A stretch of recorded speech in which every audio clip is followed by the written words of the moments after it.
Je suis Ernest Tindo, président de l'Organisation panafricaine de la jeunesse pour l'économie bleue, également commissaire général du Forum des jeunes africains sur l'économie bleue. Je viens de participer à la 3e édition du Blue Africa Summit, ici à Tanger au Maroc. Et je suis très heureux de cette participation et de la qualité des travaux. D'abord, à l'entame, dans l'agenda, la voix de la jeunesse a été représentée. Et la part belle a été faite à la jeunesse, à la cérémonie d'ouverture. Et ce qui est très positif parce que l'Afrique est un continent jeune. Et en initiant un pacte pour une Afrique bleue durable, décidé à la conférence des Nations Unies sur l'océan et confié à l'association La Saison Bleue et au Maroc d'organiser la rédaction de ce pacte pour une Afrique bleue. Nous saluons le fait que le Royaume du Maroc et la Saison Bleue aient prévu que les femmes, que les jeunes, que l'ensemble des acteurs du continent puissent participer à cette rédaction, ce qui garantit l'inclusion et garantit aussi la qualité de ce document. En ce qui concerne les travaux, déjà au niveau du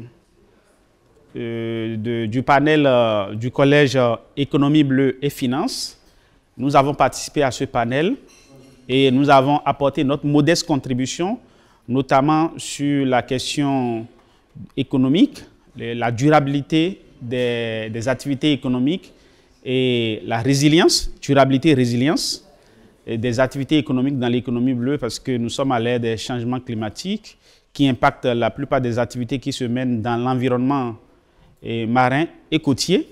Et donc, nous avons souligné un certain nombre d'aspects clés, notamment la digitalisation qui doit apporter au transport maritime et au port une certaine productivité, mais aussi la réduction de l'empreinte carbone.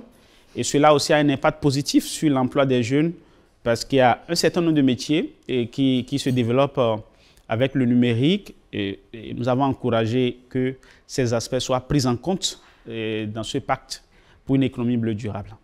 En ce qui concerne les ressources halieutiques, nous avons fait des propositions, la pêche en lien avec l'aquaculture, parce que pour réduire la pression sur les ressources sauvages, il est important qu'au niveau du continent, qu'on accélère les programmes de développement aquacole, développer l'aquaculture.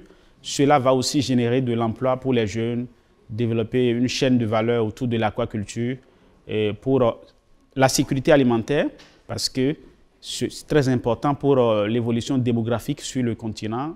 L'Afrique est un continent jeune, mais aussi un continent peuplé. Et cette croissance démographique va, selon les prévisions, va continuer jusqu'à 2,5 milliards d'ici 2050. Donc, il est très important que l'économie bleue puisse assurer la sécurité alimentaire pour nos populations. Nous avons mis l'accent sur le partenariat public-privé, mais aussi le partenariat entre les OS et le secteur privé. Et nous avons surtout donné quelques exemples de partenariats déjà sur le continent, comme ce que l'OPGEB, que nous avons l'honneur de présider, et pilote avec la SOGET, qui est du secteur privé et qui travaille sur la digitalisation portuaire et qui contribue à l'employabilité des jeunes sur le continent africain.